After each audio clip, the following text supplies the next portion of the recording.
Satres Narkoba Polresta Bandara Soekarno-Hatta berhasil menggagalkan upaya penyelundupan narkoba jenis sabu seberat 3,9 kg. Mirisnya, satu dari dua tersangka penangkapan adalah seorang mahasiswa. Dua orang pelaku ditangkap di Terminal 2E Bandara Soekarno-Hatta yang akan terbang ke Kendari, Sulawesi Tenggara. Barang bukti narkoba itu disembunyikan di dalam koper.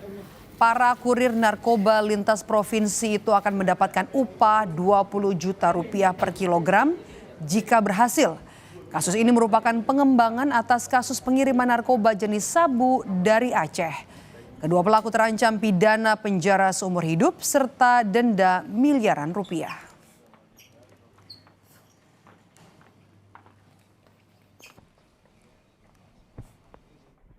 Profiling dan mengamankan dua tersangka tersebut di Terminal 2E.